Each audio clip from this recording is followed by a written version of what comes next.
क्या छोटे बच्चों के गले में या उनके बाजू के ऊपर या अक्सर बिलमूम हम देखते हैं कि टखने के ऊपर भी उन्होंने कोई काला धागा बांधा होता है या तवीज़ लटकाया होता है छोटे बच्चों की ऊपर।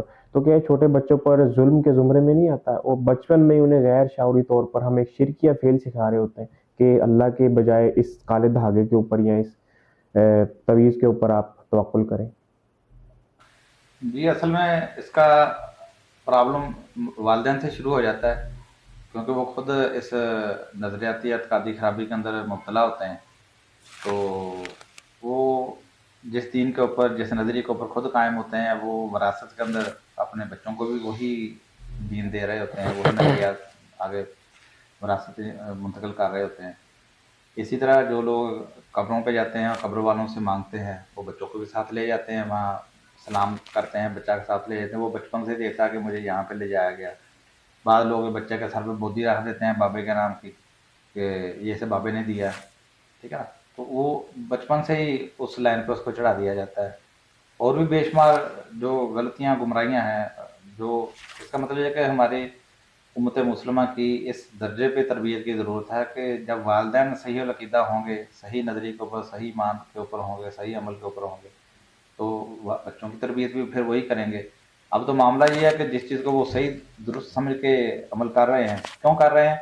वो देखते हैं कि हमारे उलमा हमें ये लिख लिख के दे रहे हैं, हमारे मशाइख हमें ये लिख लिख के दे रहे हैं, बाबा जी लिख के दे रहे हैं, शाह साहब लिख के दे रहे हैं, और सब ने पहना हुआ है, तो इसका मतलब सही है, कोई इसके खिलाफ बोलता ही नहीं है। यानी इतनी अहादीस हैं, सहाबा का उसवा है। फिर ये चीज़ कुरान के जो नज़रिया तवक्ल है उसके ख़िलाफ़ है। नज़रिया जो है कि हम अल्लाह की पनाह में सिर्फ जाएंगे, अल्लाह से ही मदद मांगेंगे, ये उसके ख़िलाफ़ है। तो ये इतनी बुनियादी सतह की चीज़ है कि तौहीद के इतना मुनाफी अमल है कि रसूलुल्लाह सल्लल्लाहु अलैहि वसल्लम जो है वो किसी से बैत नहीं उस वक्त तक लेते जब तक वो अपने गले से वो चीज़ उतार नहीं देता। जी। तो और हमें इसका एहसास तक नहीं है कि ये इतना बड़ा जुर्म है।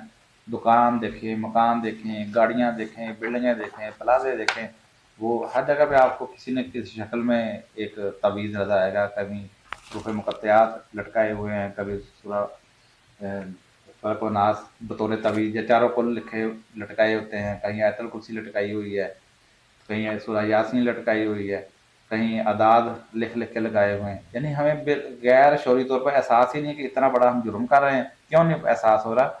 इसके खिलाफ आवाज़ नहीं उठाई जाती। हुँ। हमारे वो उलमा जिनकी ये ज़िम्मेदारी है, जो कहते हैं कि हम अंबिया के वारिस हैं, और अंबिया का विरसा क्या होता है? माल दौलत नहीं होता। अंबिया का विरसा इल्म होता है। जो इल्म नबूवत के वारिस हैं, वो इस बात को बयान नहीं करते, क्योंकि उनका पार्ट टाइम बिजनेस ये बना हुआ है। वो मस्जिद से भी कमाते हैं, वो पार्ट टाइम दम तवीज़ धागा जो है उसका भी पैसा वसूल कर रहे हैं, और उनका ठीक ठाक आमदनी का ज़रिया बना हुआ है। अमाल और वजीफ़े और सब कुछ लोगों को बताते हैं, और लोग कहते हैं जी कारी साहब ने ये दिया और इससे बड़ा फ़ायदा हुआ।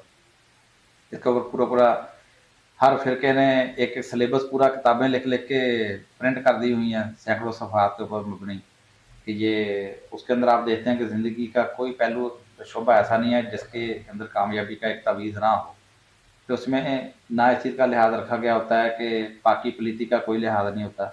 ऐसे ऐसे तवीज़ आपको नज़र आएंगे कि ये आयत है, इसको लिखो, इसको जो है ना वो अगर बच्चा पैदा नहीं हो रहा तो औरत की रान के ऊपर बांध दो इस आयत को लिखकर, इस आयत को ज़रे नाफ बांध दो, इसको जो है वो पुश्त के साथ बांध दो, इसको कमर के साथ बांधो, इसको डोड़े के साथ बांधो, इसको गले के अंदर बांधो, इसको। यानी आप हैरान हो जाते हैं कि ये तवीज़ की शक्लें और कुरान के साथ ये सलूक किया जा रहा है। अब जिन लोगों ने ये किताबें लिखी हैं, उन किताबों से लिख लिख कर लोग जो है इस्तिफ़ादा कर रहे हैं, और लोगों को किस तरह तस्वर होगा ये काम भी गलत हो सकता है। हालांकि इस चीज़ की ना रसूलुल्लाह सल्लल्लाहु अलैहि वसल्लम ने तालीम दी है, ना अल्लाह का कोई हुक्म है, ना सहाबा कराम का इसके ऊपर कोई अमल था। तो आज समझे कि दीन जो है ना इस एतबार से तजर्बागाह बन गया है। आप उन किताबों को पढ़ेंगे, पता चलेगा कि दुश्मन को हलाक करने का क्या तरीका है। तो फलां फलां आयत का पढ़ो, क्या ये वजीफ़ा करो, और दुश्मन की नज़र को फोकस करो, दुश्मन आपका हलाक हो जाएगा। ये तो जब कौमें अखलाकी और इल्मी तौर पर पस्त हो जाएं, उस वक्त इस तरह की चीज़ें जो परवान चढ़ती हैं। यहूद के अंदर भी उसी दौर के अंदर परवान चढ़ी थी।